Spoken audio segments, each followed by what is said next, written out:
Hare Krishna. So the context of this chapter is about the pastime of Lord Varahadev. So Lord Varahadev pastime is described in detail in this chapter, in the chapter number 18. Okay.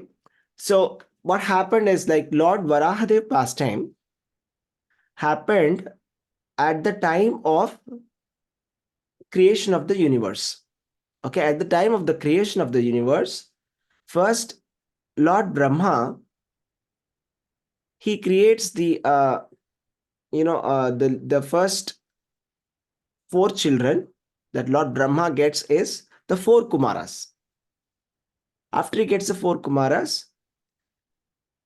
he requests them to increase the population, and then they say, we're sorry, we cannot do that, because the reason is that they are full of knowledge. Because they're full of knowledge, they don't want to get into um, they don't want to get into such material activity. Okay, so they say that sorry, we cannot do it. Okay, just give me one moment.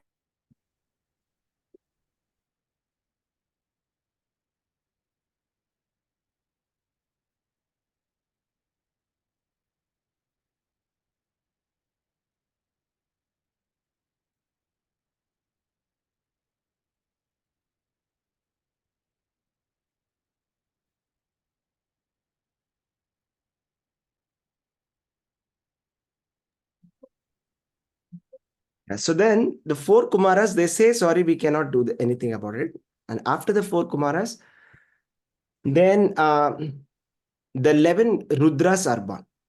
Okay. And then the Rudras, they start for the destruction of the universe.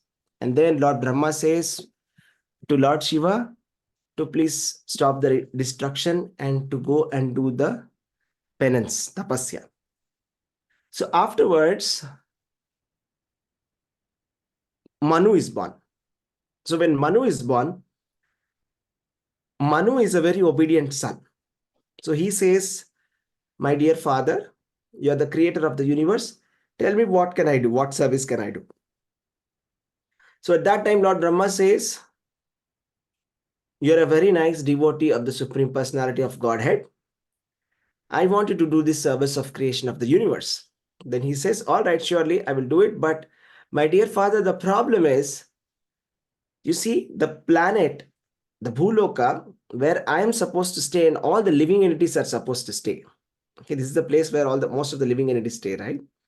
So that Bhuloka is right now submerged in water. Okay. So how do we get it back? Okay. So what happens is, this is not like the final annihilation. Okay. There are two different types of annihilations. So one that happens at the end of night of Lord Brahma, and the other that happens at the end of life of Lord Brahma. So end of the night of Lord Brahma, what happens is like the upper planetary systems like Janarloka, Mahaloka, and Tapaloka, these three planetary systems, they are not destroyed. Okay. So there are some residents, there are some great sages who stay in that Janaloka, Tapaloka, and Mahaloka. So these people will be staying back there.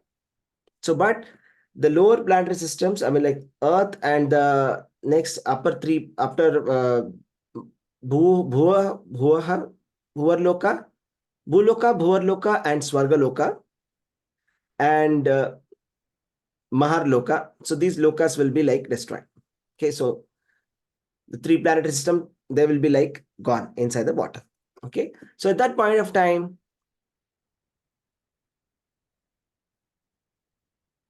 Manu requests Lord Brahma, asking that what should I do now? Because everything is inside the water. Okay, so and then Brahma realizes that everything is submerged inside the water and he feels very helpless. At that time, he decided to seek guidance from the Supreme Personality of Godhead. So he's sitting and he's thinking, what should I do now? Only the Supreme Personality of Godhead can do something now. I can't do anything. So when he was thinking like that, a small form of boar came from the nostril of Lord Brahma. A small form of a boar just popped out.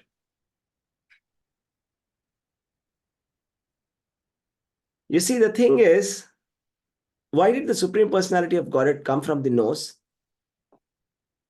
It is said that the breath of the Supreme Personality of Godhead are the Vedas.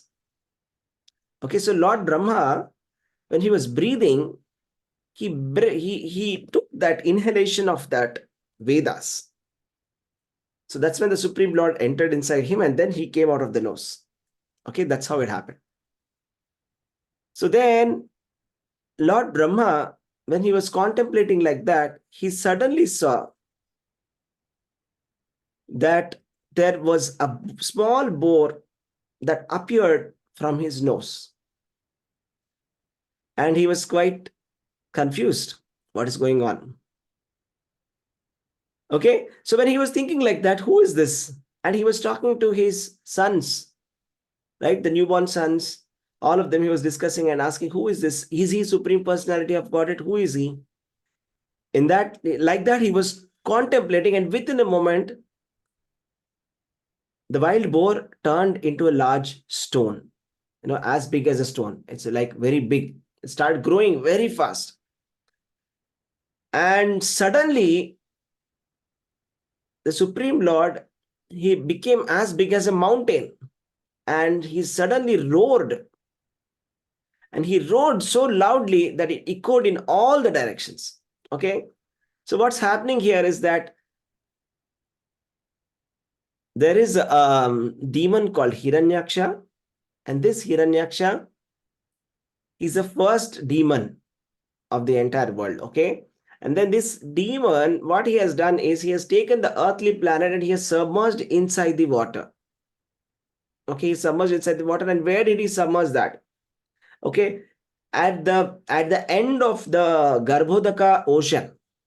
Okay, the place where all the planetary systems return after the annihilation, right? At the time of annihilation, all the planetary systems go to one place, right? The base of the Garbhodaka ocean. So that's where it is. So somebody has to pick it up and bring it. Lord Brahma won't be able to do it himself. He needs the help of the Supreme Personality of Godhead because it is Bhuloka. It is not some small ordinary stone that he can pick it up and bring. So he needed help and nobody else could have done it.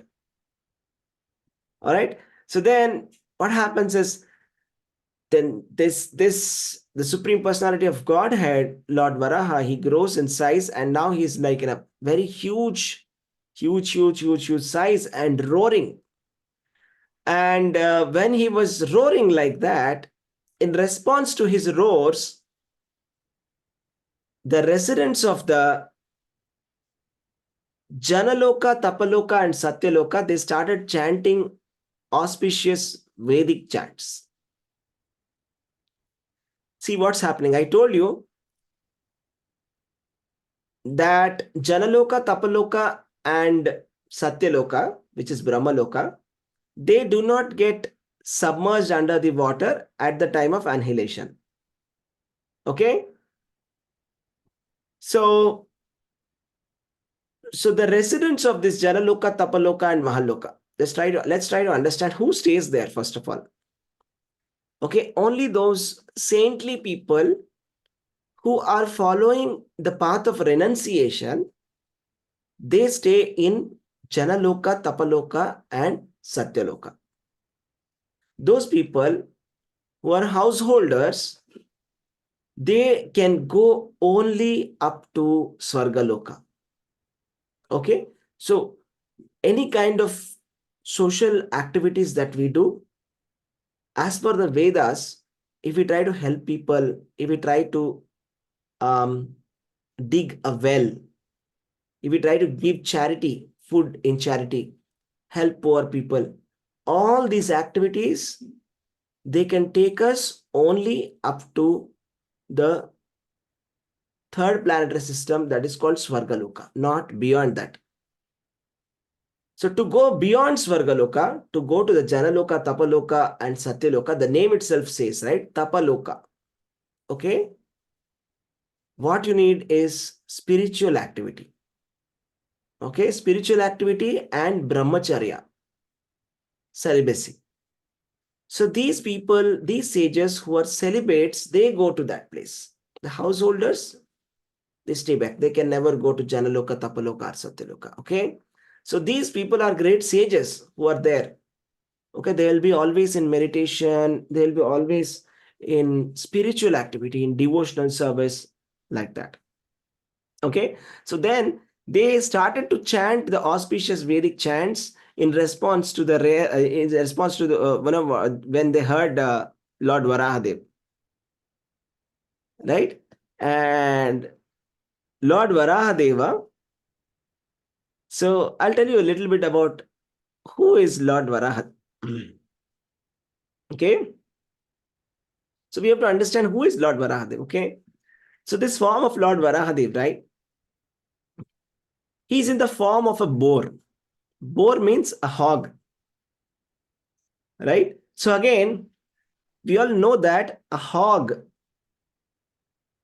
or a boar is more is like a pig, right? So the body of the hog is considered to be very materially contaminated. Even as per the Vedas also, hog means very, very contaminated body. Okay, it's not considered to be pure. But one thing that we have to understand is the Supreme Lord is transcendental.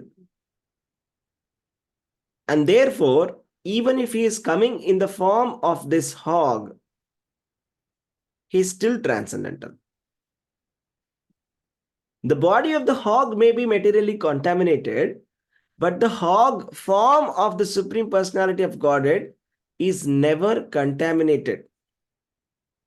In fact, he is the destroyer of material contamination. So, the Supreme Personality of Godhead is one. If we meditate upon him, if we remember about his pastimes, if we chant his names, chant his glories, our material contamination will be gone forever. And we become transcendental and we become out of the birth and death. So when he comes in the form, it's not really even if he's coming in the hog form, also it's not a hog. Try to understand that. Okay, it's a transcendental form of the Supreme Lord. Let's try to understand more about it. So the thing is, this form can be understood in terms of the Vedas.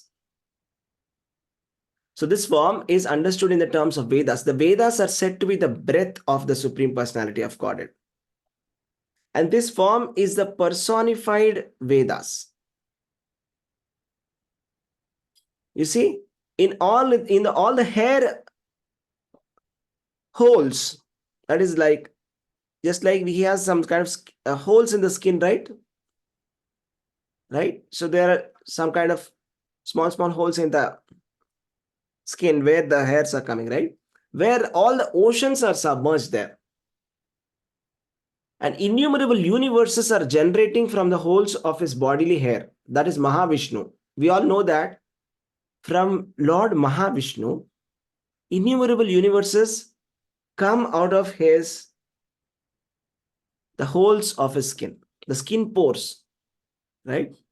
And all the Vedic mantras are actually glorifications of the Supreme Personality of Godhead. So what are these Vedas? What are the Vedic mantras?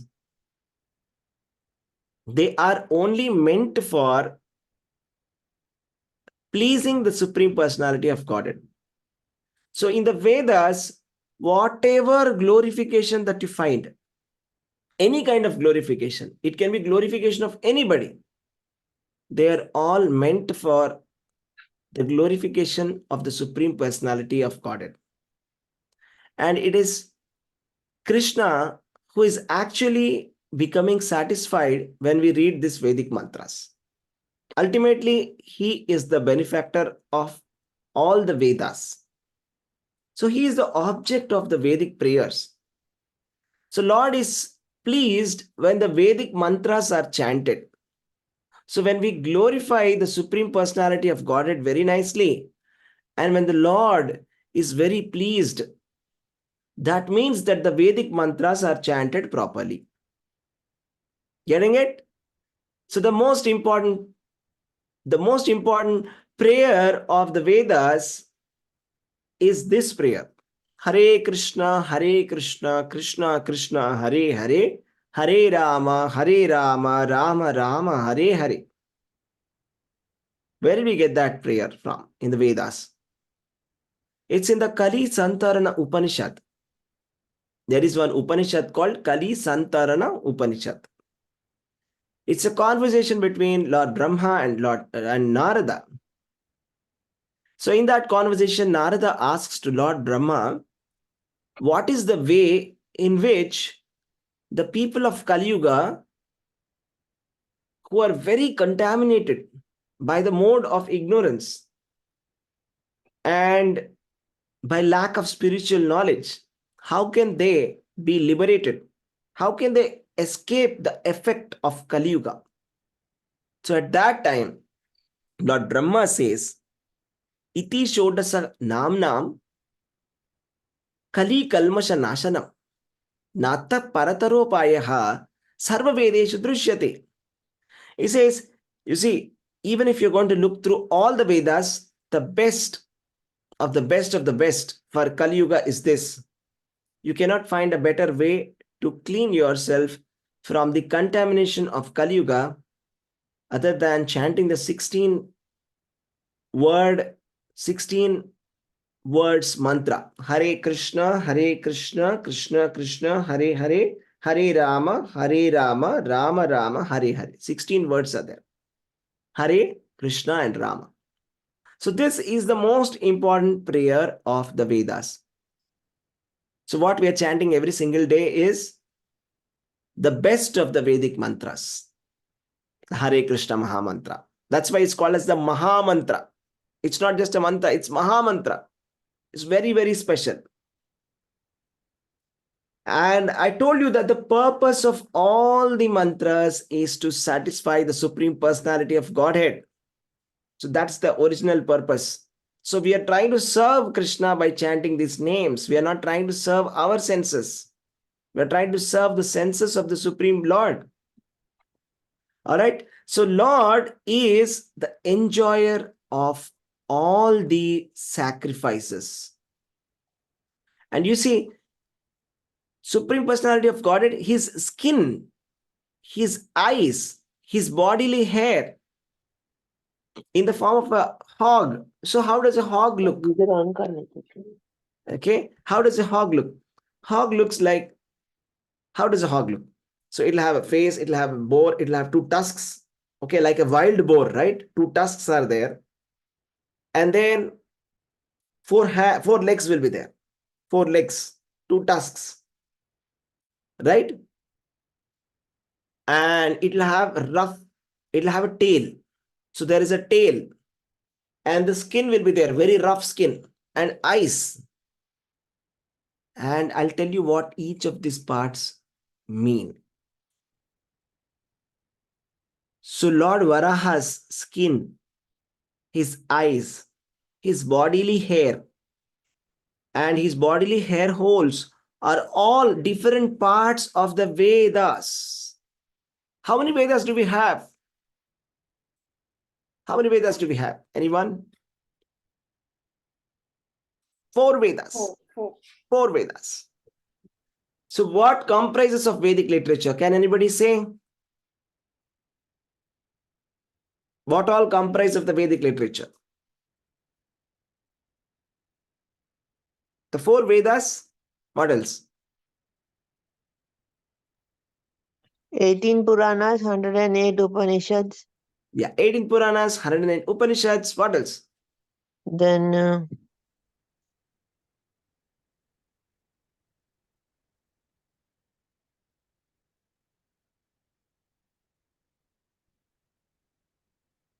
Ramayana. Valmiki Ramayana is a part of the Vedic literature, okay? Valmiki Ramayana. Mahabharat. Vedanta Sutras. All of this is authorized Vedic literature. So our acharyas have classified that All of this, the 4 Vedas, all the Puranas, all the Upanishads, and Mahabharata and Valmiki Ramayana, they are all considered to be the Vedic scriptures. And you see, these Vedas, all the glorification of the Vedas, they may appear apparently to be worshipping different demigods at different times. But the fact is, all the Vedas are glorifying only Krishna in different names, in an indirect way, sometimes directly, sometimes indirectly, but the object of glorification of all the Vedas is Lord Krishna. And you see, that's why in Bhagavad Gita, Krishna says, Vedaischa sarvair ahameva vedyo. From all the Vedas, I am to be known. Vedanta krut veda videvachaha. So Lord is to be known from all the Vedas, okay? So, and then particularly, there is a very special mantra in the Vedas. That's called the Gayatri mantra. Right? This Gayatri mantra is for the spiritually advanced people. So, the Supreme Personality of Godhead, He is the personified form of all the Vedic hymns. And specifically, He is the personification of Gayatri mantra. So the Supreme Lord is the personification of Gayatri mantra. So that is this Varaha form. How many of you got that? So Lord Varaha is the personification of Gayatri mantra. Okay? And I'll tell you something very interesting, okay? So when we see, when we talk about fire sacrifices, right? The fire sacrifices. Karma Kanda. Am I right? So we do a lot of fire sacrifices, yajna. So what is this yajna? Yajna means offering. Offering fire sacrifice. Dravya yajna. Dravya yajna means you offer some objects inside the fire sacrifice. So there is a fire sacrifice, there will be fire lit. And in that fire, we will be offering some food particles like uncooked grains we put in that. Sometimes even cooked food also, but most of the time it's uncooked grains, and we put some rice and grains and with many mantras, and then we put the cow ghee in it. Okay, so this is called as a fire sacrifice. In Bhagavad Gita, Krishna says that one must work as a sacrifice for Lord Vishnu, otherwise we will be in bondage. And Lord Vishnu and Lord Krishna also says in Bhagavad Gita that somebody who is not performing the fire sacrifices, he is living a very sinful life. Okay, so how do we understand what are these fire sacrifices and how are they connected with Varaha? Let's try to understand that, okay? So I'll tell you what's happening here, okay? The thing is, Supreme Personality of Godhead, Lord Varaha, is the personification of all the Vedic hymns, and specifically the Gayatri mantra. He is the personification of the Gayatri mantra. And you see what happens is, in this fire sacrifice, there are multiple things that are needed. There are some plates that are needed, okay? And these plates are called Shrak, Shruva, Barhes, Chaturhotra, Ida, Chamasa, Soma plate, Prasitra, Graha. All of these are different kinds of plates and different paraphernalia required for performing a fire sacrifice. So all of the different plates correspond to the different parts of the body of the Lord's incarnation, okay? So let me tell you specifically which part is what. So the tongue of Lord Varaha is a plate of sacrifice called Shrak. Lord's nostril is another plate of sacrifice called Shruva. Lord's belly is the eating plate of sacrifice called Ida. And another plate of sacrifice is the holes of Lord's ears, chamasa. And the mouth is the Brahma plate of sacrifice, prasitram. And the throat of the Supreme Personality of Godhead is a plate of sacrifice known as soma. And whatever Lord Varaha chews is known as Agnihotra. Agnihotra is like the fire, right? So when we light the fire, that's called as Agnihotra. So that is the mouth of the Supreme Personality of Godhead. Whatever is chewing, that is the mouth of, that is the Agnihotra. That is why the Vedic mantras say, Yajno vai Vishnuhu. That means Lord Vishnu is the original benefactor of all the yajnas, all the fire sacrifices. The benefactor is Lord Vishnu. Bhagavad Gita also, Krishna is saying, Bhoktaram Yajna Tapasam. That means I am the benefactor of all the fire sacrifices. Okay? So that's what it is. So just try to understand, okay? See, our Vedic religion, the Sanatana Dharma, all the 4 Vedas put together, 80% of it or more is Karma Kanda. Karma Kanda means how to perform fire sacrifices. There is a great deal of stress on importance of performing fire sacrifices. In fact, the entire 3rd chapter, Lord Krishna, 3rd chapter also and the 4th chapter also towards the end, Lord Krishna speaks a lot about different kinds of fire sacrifices. So some of them are Dravya Yajna, that is offering, physically offering something. Some of them are spiritual or some of them are subtle, which are like a form of a fire sacrifice, which need not involve some physical element in it, okay? So for example, if you are doing pranayam, that's also a fire sacrifice. So you can ask, how is it a fire sacrifice? You see, you're taking the incoming breath, inhale and exhale. So you're taking the inhale, that is called as kumbhaka, puraka and rechaka.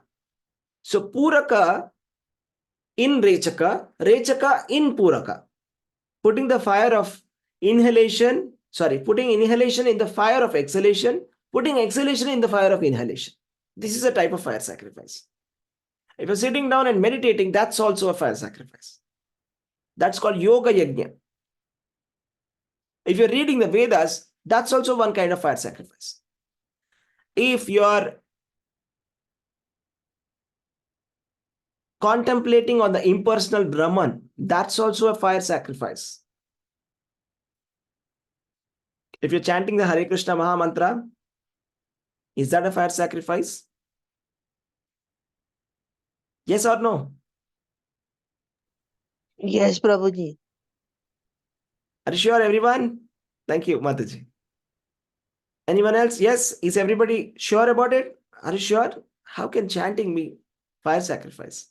Chanting is chanting, fire sacrifice is fire sacrifice, right? Yes, no?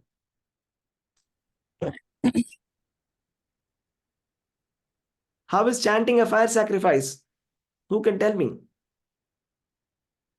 Anybody wants to say that? It's the Kali Yuga Yagna. Yeah, Hare Krishna Prabhu. Given by Lord Chanting is a Chaitanya. Sanskrit. This is this like. Come again? Sankirtana Yajna. Sankirtana Yajna, okay. Thank you. Sumantra Mataji, I didn't get your point. Sorry, can you please Hare come Krishna. again? Yes, Prabhuji, sorry. In this yoga, the recommended process is chanting.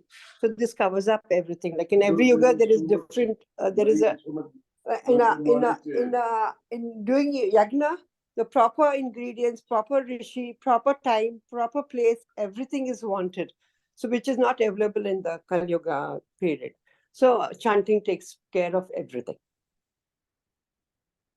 Thank you very much. Even Yes. before one side said, like even when Lord Ram's father, I forget the name, Dashrath Maharaj, when he was doing the yagna for Putra Prapti, only Singhi Rishi could do it. Even Vashishta Muni could not do it. So specific pujari, specific time, ingredients has to be pure. We can't even get pure ghee, Prabhuji. How will we do yagya? That's right. We can't get a pure ghee these days. No, I mean, whatever ghee chanting that we get is adulterated, right? Yes, that's right. And even Paltra pronunciation, I can't, like, with years of training also, you can't pronounce properly. How will the yagya be performed? Yeah, that's right. Thank you, Mataji. Hare Krishna, thank you. Thank you. Rama, like there's a story, he wanted a putra to kill Indra, and he's pronounced it that Indra kills him. So this is what will happen. That's right. Hare So, Krishna. yes, Hare Krishna. Yes, Mataji, that's right. So the father of Vrittasura, he does one yajna, and he wanted a son who can kill Indra. He mispronounced one syllable, and he pronounced that he will be killed by Indra. Just one syllable mistake. And how many mistakes? Who was that, Prabhuji? I don't recollect the name. I think it was Tvashta or something. I forgot. Vishwarupa or something like that. I have to remember. I don't recollect the name. Okay. It was like the father of Vrittasura. So what happens is there was one priest, okay, who will be killed by Indra. So to avenge for that, he performs a fire sacrifice. And then he requests that, I get a son who can kill Indra. But just a small mistake, one small pronunciation, Sanskrit pronunciation, I want a son who gets killed by Indra. Okay, so then, Vrittasura is born. Okay. So the thing is, this fire sacrifices, it requires a lot of items. Okay. What are these items? You see, it requires items like Shrak, Shruva, Barhis, Chaturhotra, Ida, Chamasa, Prasitra, Graha, Agnihotra, and all the Vedic mantras. There are thousands and thousands of mantras which have to be recited, and you cannot skip any one of them. You see, sometimes we see, right, in the marriages or in some ritualistic programs, when we call the Brahmanas, they go as per the time. So they just cut it short.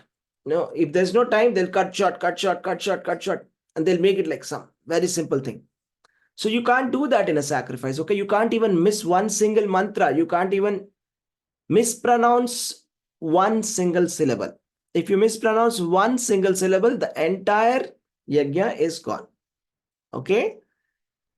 So this is important. So the point here is that all the items of the sacrifice correspond to different parts of body of Lord Varahadev. And there is one important point here in the purport which was given by Srila Prabhupada. It says that there are some people called Vedavadis, means the traditional Vedavadis, who say that, fire sacrifice must be performed. Of course, we also say that fire sacrifice must be performed. But then their understanding is that only the Dravya Yajna is the fire sacrifice. They don't understand that there are different types of yajnas. Krishna is saying in 4th chapter. And we spoke about the Japa Yajna. We said chanting is a fire sacrifice. Japa Yajna. Krishna in the 10th chapter, Bhagavad Gita, is saying Yajnanam Japa Yajñosmi. That means among all the fire sacrifices, I am the sacrifice of chanting of the holy names. Hare Krishna, Krishna Krishna, Hare Hare, Hare Rama, Rama Rama, Hare Hare. So this chanting is not an ordinary thing. We are performing a fire sacrifice perfectly. So if you have to perform a fire sacrifice, you need to do the purification of that place. You need the Brahmanas to come there. You need to call some guests there. And you need to feed all the people who are coming there with food. And after the fire sacrifice, you have to undergo so many rituals, like you have to take initiation, it's called Diksha. You have to take the Diksha. And at the end of the fire sacrifice, you have to give Dakshina and charity. So it involves a lot of activities. Okay, so without any one of these activities, that fire sacrifice is said to be incomplete and it won't give you any result. But the beauty of Hare Krishna Mahamantra chanting is, just by simply chanting Hare Krishna Mahamantra, it's much more than performing 10,000 Ashwamedha Yajna. It's not possible even for us to do one. And including giving away dakshina and charity, everything is covered simply by chanting the holy names of Krishna. That's the beautiful part about it. So in the purport, Prabhupada is saying there are some Vedavadis who are saying that only the performance of sacrifice is mentioned in the Vedas. 80% of it is karma kanda, so we should only do that. And then they started something like do it yourself yajna kit. Okay, what they do, they'll be selling in the shops a small metallic plate and some coal and some wood. You have to light it with a matchbox, and they'll give you one paper there. You have to read some mantras there, and they'll give you some grains. They'll give you some ghee packet. You have to put it in that, and your yajna is over. Prabhupada is saying it is not possible like this. This is not correct. Okay? Because so many items are required. Shrak, Shruva, Barhis, Chaturhotra, Ida, Chamsa. There's so much of purification required. Mantras are required. Brahmanas are required. Dakshina is required. What about all that? It's not possible to get the result of sacrifice by, burning some fire and putting some rice inside it. That is not a fire sacrifice. So in this age of Kali, it's not possible. It's practically, there is no facility for performing sacrifices in a strict way. So that's the reason why in the age of Kali, there is no rule that we should perform this Dravya Yajna. It is explicitly stated in all the Vedas and all the Puranas. It is stated very clearly that one must perform Sankirtana Yajna and nothing more. Nothing else. Not even Yoga Yajna. Yoga Yajna is sitting down meditation, not required. Only Sankirtana Yajna. Yajna Sankirtanai Prayahi Yajanti Sumeda Saha. Intelligent people, they perform Sankirtana Yajna. It can be performed anywhere, right? So we see in the West, all the devotees, they'll be going on Nagar Sankirtan. So the devotees, they'll be going and they'll be dancing on the streets and they'll be singing Hare Krishna Mahamantra. You see, they are able to do it in the West also, isn't it? So generally it is said that the West, the places there, it is said to be a materially contaminated place, right? As per the Vedas. Bharatavarsha is said to be very pure, Punya Bhumi. Okay. So you can perform it anywhere. Anybody can perform it. There is no restriction. This is Sankirtana Yajna. All right. So that's what we have to understand, that the Supreme Lord is known as Yajneshwara. He is the Lord of fire sacrifice. He is the benefactor of the fire sacrifice. See, unless we have respect for, Lord Krishna, we have respect for Lord Varahadev, his incarnation. You see, unless we have love for him, respect for him, we cannot perform fire sacrifices. You see, by just lighting a fire and putting some grains, that's not a fire sacrifice. Taking shelter of the Lord and rendering service to him is the actual performance of a fire sacrifice. That is the correct fire sacrifice. And we must follow the Sankirtana Yajna to please Lord who has come as Sri Chaitanya Mahaprabhu. Sri Chaitanya Mahaprabhu has come 500 years ago and he said, chant this Sankirtana Yajna. Right? To please Sri Chaitanya Mahaprabhu, we must perform Sankirtana Yajna. It's simple, okay? It's like congregational chanting of the holy names of Krishna. If you're sitting alone and chanting Hare Krishna, that's Japa Yajna. If you are chanting Hare Krishna Mahamantra with all your family members or your neighborhood or a group of people, group of devotees sitting together and chanting together, that's called congregational chanting of the Hare Krishna Mahamantra. That's called as Sankirtana Yajna. This should be rigidly followed in order to achieve the result of Yajna performance. So this is the movement of Sri Chaitanya Mahaprabhu. That's what Srila Prabhupada has taken to the whole world, to teach everybody how to perform the Vedic fire sacrifices perfectly, how to perform all of the Vedic fire sacrifices in a perfect manner. You see, because I'll tell you something very interesting, okay? There are 7 kinds of routine yajnas to be performed. How many? 7. Agnistoma, Atyagnishtoma, Ukta, Shodashi, Vajapeya, Atiratra, Aptoryama. How are we going to perform this? Those people who are following the Vedic rituals, they must routinely perform all of these 7 fire sacrifices. Okay? It's not possible. In the Kali Yuga, it's not possible. The perfect way to do it, is Sankirtana Yajna for Kali Yuga. All right? So I'll tell you something. I'm going to read out a purport now. Okay, I'm going to read out the translation of one of the verses here. Okay, it says here, O Lord, your semen is the sacrifice called Soma Yajna. Your growth is the ritualistic performance of the morning. Your skin and the touch sensations are the 7 elements of the Agnishtoma sacrifice. Your bodily joints are the symbols of various other fire sacrifices performed in 12 days. Therefore, you are the object of all sacrifices called Soma and Asoma, and you are bound by yajnas only. So what this means is, Lord is personification of the Vedas. Lord is personification of yajna. When you are chanting Hare Krishna Mahamantra, you are doing a fire sacrifice.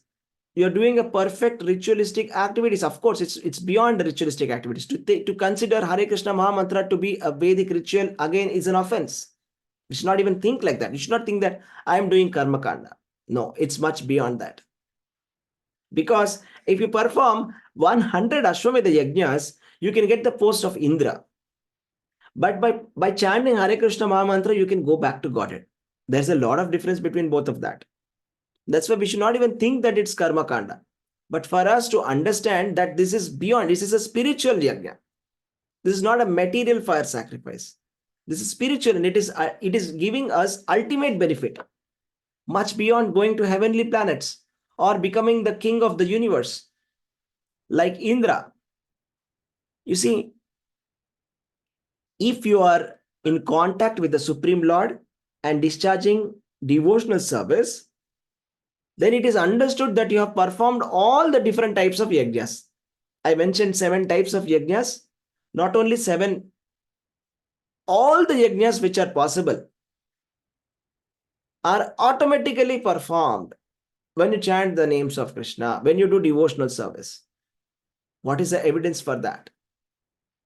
Vedeshu yajneshu tapassu chaiva daneshu yat punya phalam pradishtam atyeti sarvam idam viditva yogi param sthanam upayeti chadyam. Lord Krishna is saying in Bhagavad Gita that the result of reading all the Vedas, performing all the sacrifices, giving away everything in charity, doing all types of austerity is covered and more for a person who is performing devotional service. This is Bhagavad Gita. You see, this is the Supreme Personality of Godhead. The Supreme Lord cannot be realized by us by any other means. If you want to understand about Krishna, you must know Vedas. He is Vedanta Vedyaya. You cannot understand Supreme Lord without understanding the Vedas. And for the one who understands Krishna, he has understood the purpose of the Vedas. Savedavit, Krishna is saying, anybody who knows this, he's Vedavit. That means you understood the purpose of the Vedas. The purpose of the Vedas is to worship the Supreme Lord, to understand who is Krishna. If you understand Krishna, that means that you have understood everything. The purpose of the Vedas is realized, okay? So let's continue into the story. What happened so far is like, Supreme Lord is like, everybody is cheering him, and all the sages are singing Vedic hymns. And then what happened next? So he playfully entered inside the water like an elephant, and he was slashing his tail. And when he entered inside the water, he also glanced at these devotees, right? The devotee sages, they were singing the Vedic mantras. So he glanced at them very mercifully. And then when he entered into the ocean with such a great force, the water sprinkled on all of these people who are there in this upper planetary systems. So they felt very happy. Just like when we go to the arati.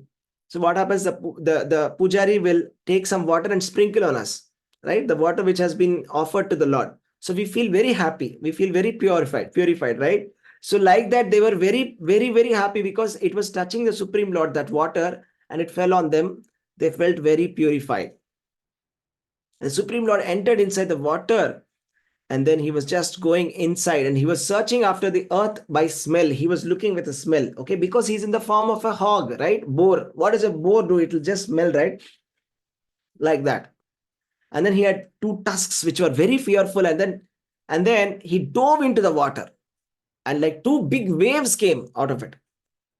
And then he saw the earth in the bottom of the Garbhodaka ocean. Okay, I told you that this is the place where all the planets rest during the annihilation. Okay, he went there, and then he just took that earth on his tusks and came out of the water. At that point of time, the demon Hiranyaksha saw. Okay, and then at that point of time, Hiranyaksha was very agitated to see this form of the Supreme Personality of Godhead. Okay, see, the thing is, the demons, they hate the Supreme Lord.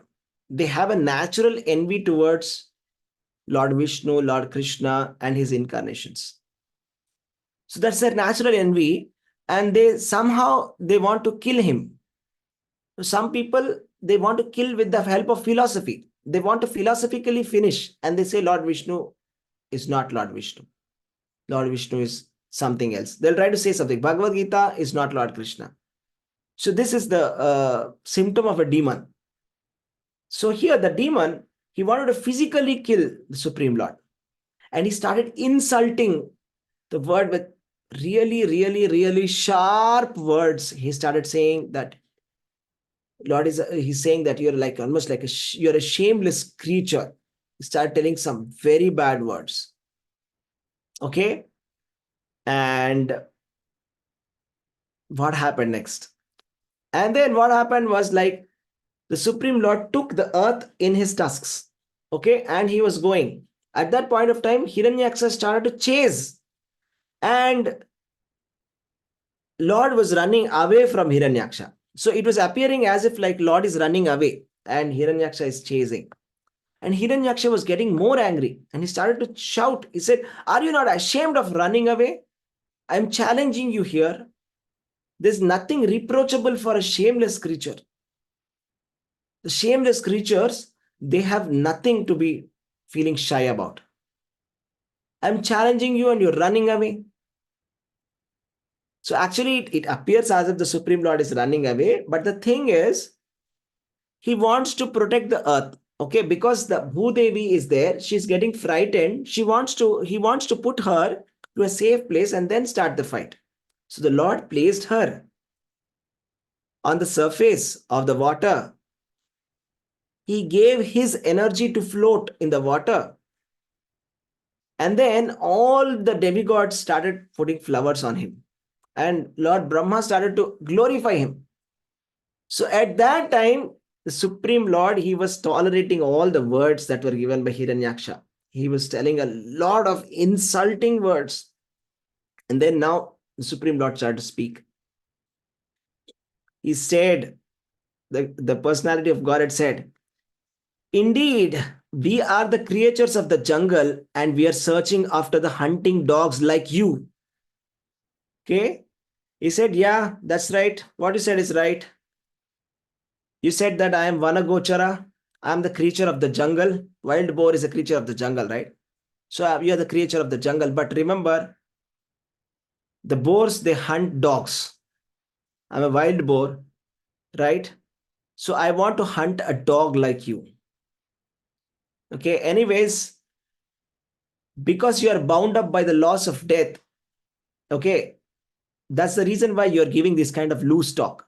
Stop this nonsense talk and come and fight with me. So Supreme Lord is challenging to Hiranyaksha now. Okay. So now he became very angry. Okay. The demon became very angry and he hissed like a cobra, just like how cobra becomes very angry. He was hissing and he was shaking, and he took out his powerful mace And then the fight with the mace started. Okay, this is called as the fight with the mace. Mace means gada, right? So traditionally, this used to be one of the martial arts in India. We don't see it much now. Okay, so that is like both the opponents will have one gada. Gada is a mace, right? So and then they will start to hit each other. That will be very, very powerful. Okay, you cannot lift even one of them. It will be like, I don't know, hundreds of kilos or thousands of kilos. We don't know how much weight, how much heavy is that. Okay, so and then both of them have powerful maces. The Supreme Lord has the mace called as Kaumudiki Gada. It's Kaumudiki, okay? And this Hiranyaksha has got a mace, and they were like expertly trying to fight with each other. And they're trying to inflict maximum amount of blow. I mean, it is such a powerful blows they are trying to give each other, and they are expertly trying to dodge all of this. Okay, just like when when Hiranyaksha tried to swing this very fast, then the Lord immediately dodged it. Okay, and then the Supreme Lord was very angry, and then he rushed towards this Hiranyaksha.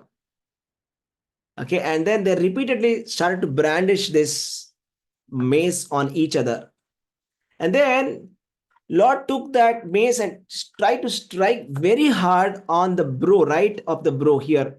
Okay, this is called as a very marmasthana, means it's a very dangerous spot. Okay, if we get a blow here, somebody can even die. In one blow, we can die. It's so dangerous. There's some dangerous places. Okay, they are called sensitive places. If somebody strikes there, person is dead immediately. So Lord took that and he immediately tried to strike very hard there. But then he was very expert, Hiranyaksha, right? Hiranyaksha, he immediately protected himself by the manure with his own mace. So like that, they were striking each other with huge maces, and both of them wanted to win. And it was going on and on and on and on and on and on and on and on for a long time. And both of them had got injuries on their bodies. Okay. It was like the blood was coming. So both of them were bleeding. Even Lord Varahadev was bleeding. Even Hiranyaksha was bleeding. And so much so that they could smell their own blood. So much blood was coming. And both of them, they wanted to win very, very much. Both of them, each of them were like very determined to win. I will win. It was like a fight between two bulls. Okay, and then Brahma came there. Brahma, along with all his sons, came there to see this terrible fight, right, for the sake of Bhudevi. So both of them want to contest for Bhudevi, right? So it's like sometimes there are two male creatures, they fight for one female, okay? So for example, two lions fight each other for a lioness. Two bulls fight for a cow. So like that, Bhudevi is female here. Like these two men are like fighting for getting the Mother Earth. So they're fighting. It was like that kind of fight, okay? Like very seriously, they're fighting, and Lord Brahma comes there, and then he says, so he understands that this is Narayana, okay? And then he starts to address him. And then he starts to address and says, my dear Lord, this demon is a pinprick for the demigods. He is a Loka Kantaka. Loka Kantaka means a pinprick. Just like if you get a thorn in your legs, okay, when you're walking, let's say the thorn enters inside your legs. You can't walk any longer because it's paining. So he's a pinprick for all the demigods, for the brahmanas, for the cows and innocent people who are spotless and always dependent upon worshipping you. So this guy, he hates the devotees. He hates the brahmanas. He hates fire sacrifices. He hates the demigods. And he's constantly harassing all of them. And then he's got a boon from me, and he's become a demon. And he's always trying to find somebody who's very powerful, okay? See, here is the problem, okay? Lord Brahma is revealing what's the problem. The problem is, who gave the boons to Hiranyaksha? Anyone? Who gave boon to the Hiranyaksha? to become so powerful? Whom did he worship? Anyone? Is it Hiranyaksha? Shiva, Prabhuji? No. Hiranyaksha and Hiranyakashipu, they worshipped whom?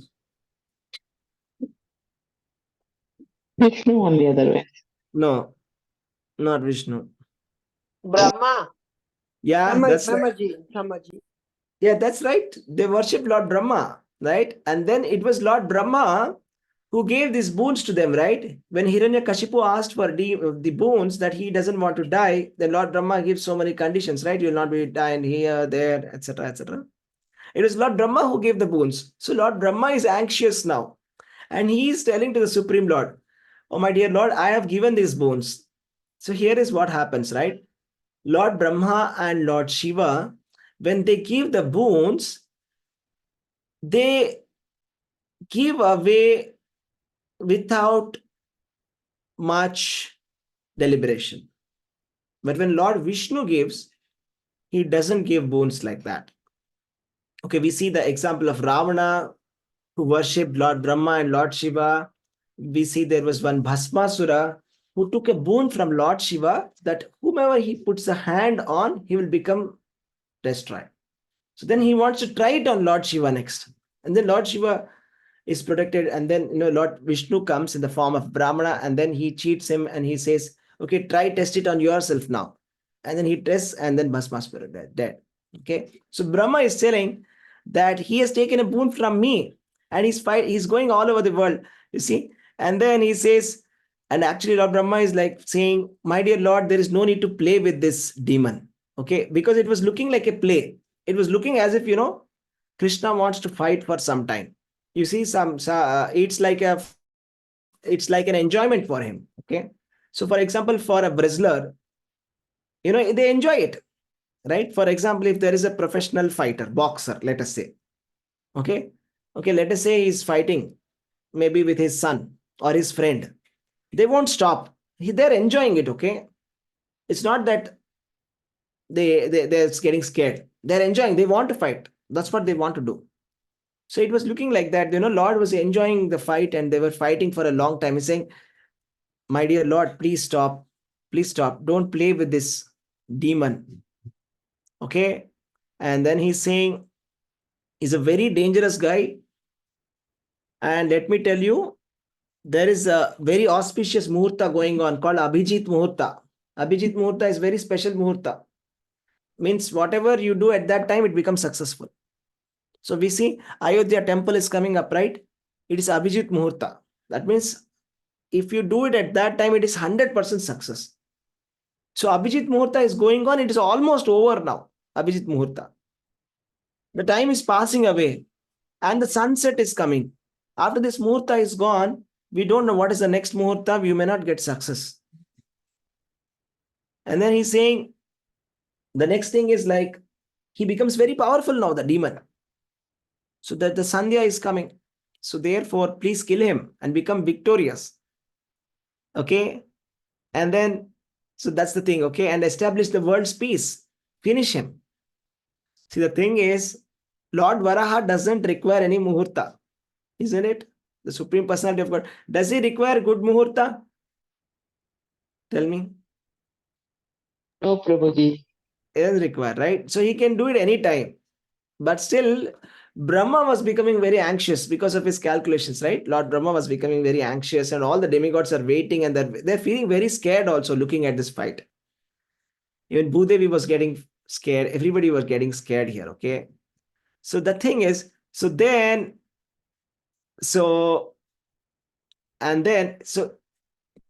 now he decided that, okay, we should kill this demon. Okay. And then the demon was killed. Okay. We will see exactly like how exactly he was killed. We will see it in the next class. But I'll continue from here and just tell you the description of how the Lord was appearing at that point of time. Okay. So Lord Varaha kills this Hiranyaksha. And then how was he looking like that? He was looking like Tamala tree. There's a tree called Tamala tree. Okay. It is a bluish complexion.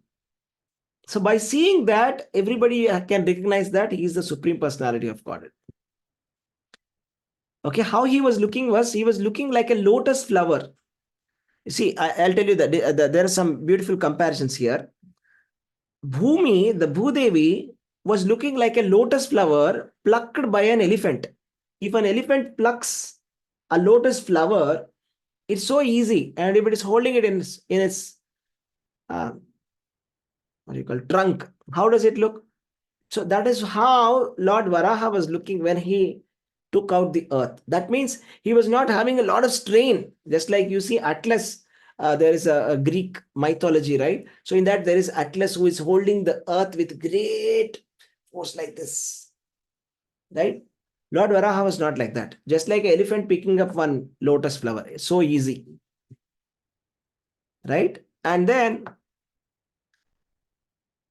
is another comparison which is given. So this is also a beautiful comparison. So this is one of the verses from the Jayadeva Goswami's Dashavatara Shloka. It says, Vasati dashana shikhare dharani tavalagna shashini kalanka kaleva nimagna Keshavadhrita Sukara Rupa Jaya Jagadisha Hare Jaya Jagadisha Hare Jaya Jagadisha Hare. So this is from Jayadeva Goswami's Dashavatara Stotra. It says, O Keshava, O Lord of the universe, O Lord Hari, who have assumed the form of a boar, all glories to you. The earth which has been immersed in the Garbhodaka ocean at the bottom of the universe sits fixed upon the tip of your tusk like a spot upon the moon. So it was looking as if it's a moon, just like how the moon is there in the sky with two spots. The two spots are the tusks of the Supreme Personality of Godhead. Okay, so that's how it was looking. So that's the description that's given here, right? And then how was it looking? How was Lord looking is, so the Lord, just like the peak of a great mountain looks very beautiful when decorated with clouds, the transcendental body has become beautiful because of lifting the earth on the edge of your tusks. On the peak of the mountains, there are some beautiful clouds. When they, if you see a mountain, there'll be a picturesque mountain, there'll be so many clouds around it, right? So like that, Lord Varaha was looking like a mountain and the Mother Earth was looking like the clouds around it. Okay, so that's what it is. So that's what it is, right? So the thing is, I'll tell you, see, to understand Krishna, to see his form, you need to have devotion. Krishna can be realized by a pure mind freed from all visible and invisible material contamination. So when we talk about material contamination, we only look at visible material contamination, maybe like dirt or infection, bacteria. We are talking about invisible material contamination. That is the three modes of material nature. As long as we are contaminated by desire, as long as we are contaminated by anger, as long as we are contaminated by anarthas like greed and enviousness, we cannot realize the Supreme Personality of Godhead. We cannot understand this form of Lord Varaha. So Mother Earth, Earth is wife of Lord Varaha Devi, Bhudevi. And the Supreme Lord is the Supreme Father of all the living entities. Who else but the Supreme Personality of Godhead can deliver earth from within the water? The Garbhodaka ocean is so deep and the earthly planet is so vast. It is not possible by anybody other than the Lord himself to do this activity. It's a superhuman activity. Nobody can do that. There is no limit to Lord's wonderful activities. Anybody who desires to know the limit of Lord's activity, it's actually a nonsensical idea. If somebody is trying to limit that, if you think that, okay, let me see how much energy the Supreme Lord has. Maybe this much, maybe that much. Okay, how great is he? Is it this much? If we try to decide a limit, that's nonsense. It's not possible. Okay, so this is amazing. Whatever Supreme Personality of Godhead here is showing is amazing. Okay, so the thing it is said in this chapter that in one of the chapters, a description about Lord Varahadeva, it is said that if anybody hears and describes in a devotional service attitude this auspicious narration of Lord Bor, Varaha, the Lord who is within the heart of everyone is very pleased. If you hear this with devotion, the story of Lord Varaha, or you describe it, the Supreme Lord who is there within your heart, he becomes pleased. And what happens when the Supreme Lord is pleased? Nothing remains unachieved when the Supreme Lord is pleased. Actually, the ultimate purpose of human form of life is to please the Supreme Personality of Godhead. You see, the main purpose for us is to satisfy Supreme Lord. I'll tell you something very important. If somebody who doesn't satisfy Lord, they're neglecting their own self-interest. This is what the Bhagavatam says. That means if you really want to protect your self-interest, then we must satisfy Supreme Lord Krishna. If we are neglectful of our own self-interest, then we can neglect Krishna. The reason is, if you are glorifying Krishna, if you are hearing the glories of Lord Krishna, then you become completely liberated from the material miseries forever and you go back to Godhead. Then who will not pay attention to these pastimes? Even after knowing this, is there anybody in the world who is a human being? Is there anybody who is not interested in the ultimate goal of life, to get the love of Godhead, to become liberated? Will there be any sane human being who will be not interested in these pastimes after knowing the glories of this, after knowing how important it is for us to serve the Supreme Lord? And if there is somebody, can we call him a human being?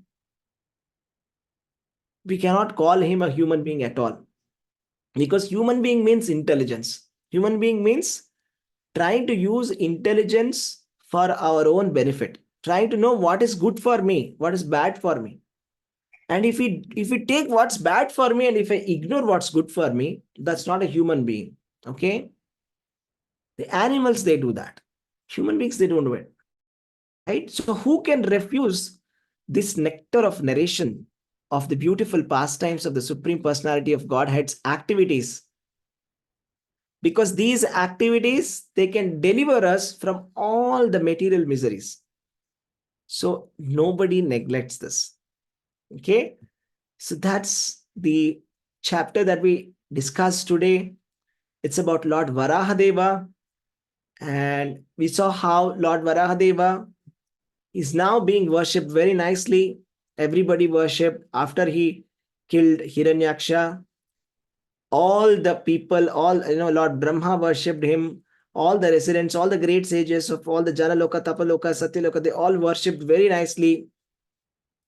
And then Lord put the earth back and he returned to his abode. So we saw how Lord Varaha did this entire pastime, and we philosophically try to understand that Lord's body is transcendental. Okay, it's not that he's coming in the form of a hog doesn't mean that he's materially contaminated. It's the opposite. Simply by meditating upon the Lord's form, we become free from contamination. It's the opposite. Okay, in whatever form the Supreme Lord comes, that is transcendental. And his form is transcendental. Okay, it's not anthropomorphism. Anthropomorphism means I'm trying to imagine some form of God. No, it's not an imaginary form of God. For those people who do not have faith, for them Lord is invisible. But this is how we have to understand. The form is personal and it's a spiritual form. His form is personification of the Vedas. His form is the personification of the fire sacrifices. And simply meditating upon this form gives us all auspiciousness. Okay? So Hare Krishna, thank you very much, dear devotees. Anybody has any questions or anything that you want to add? You can add, please. Hare Krishna. Hare Krishna. Hare Krishna, Prabhuji, I have Yes, one please. doubt. Yes, please. Sorry, Prabhu, I have a No problem. doubt. Prabhuji, Brahma's creating he's just created the four Kumaras and he's created Manu, right? And Hiranyakashipu and Hiranyaksh, only when the four Kumaras go to see the Lord, Digvijay are cursed and they come down. So how does Manu go? How does Manu ask the Lord where is the Lord? I mean, Hiranyakashipu and they are born before Manu is born. I think I'm not sure about this. Anybody can add this? Anybody here who knows the answer? Anyone can answer that? Anyone knows Or the is it on another planet? Or they were born in another planet? Because as I understand, like the pastime took place on the earthly, like Hiranyakashipu and Hiranyaksh were born on the earth planet itself, right, Prabhu? Or am I getting confused? I'm not very sure, Mataji. I'm sorry. They were born Okay. to Titi, Okay, but I'm I'll not ask. sure where. Yeah, you can check that. Yes. I'll ask somebody, then I'll get back to you. Sure, sure. Because I mean, when you're discussing, sometimes something comes into your. Yes. I'm sorry. Definitely. No problem. Like No I just problem. had this Yeah. down. Yeah. Sure. Thank No you, problem. Prabhu. Yeah, it's a nice question. So how did this happen? Like, yeah, Lord, just now, like the universe creation happened and everybody is there. And how did Hiranyaksha and Hiranyakashipu come? Yeah, that's a nice question. They were like at the beginning of the universe. Okay, thank you. Yeah, thank you, Prabhu. Thank you, Mataji. Any other questions? Thank you, Mataji. Any other Thank you, questions? Prabhuji. Hare Krishna, Danvat Pranam. Hare Krishna, Dandavat Pranam. Hare Krishna, Prabhuji, Dandavat Pranam. Hare Krishna, Dandavat Pranam. Hare Krishna to all the devotees, Danvat Pranam. Dandavat Pranam. Thank you very much, dear devotees. Hare Krishna. So we'll stop the class here. And then let me tell you something. On February 5th, we are starting a new batch of Gita Gyan. So request all of you to please spread a word. And this is a kind of service, right? We are talking about devotional service. And I told you that the main goal of our life is to satisfy the Lord. And unless the Lord is satisfied, we have achieved nothing in our life. Materially, we may have got something, but actually it's very insignificant. The purpose is to satisfy Lord. So the Lord gets fully satisfied when we preach about glories of the Supreme Lord. In Bhagavad Gita also, Krishna says towards the end, I like the devotees the most who preach this message to others. So just think of it as a wonderful, wonderful opportunity to serve the Supreme Personality of Godhead. All you have to do is tell your friends who are interested, who wants to hear Bhagavad Gita, encourage them to hear this. It's just like 18 days, 18 hours. And if they come to 1-2 classes, they'll be naturally be inclined to come to the next classes. Okay. If they come to the first class, they will like to come to the next class. If they come to the second class, they'll come to the third class. It's very interesting. Okay. So you don't have to do much. Just get them to the first class. That's it. Okay. It will be greatly beneficial for them. And the Supreme Lord will be very pleased with your service. Okay. Thank you very much. Hare Krishna. Hare Krishna, Prabhuji, Dandavat Pranam. Dandavat Pranam. We'll stop here. Yes. Hare Krishna. Hare Krishna, Prabhuji, Danvat Pranam. Hare Krishna.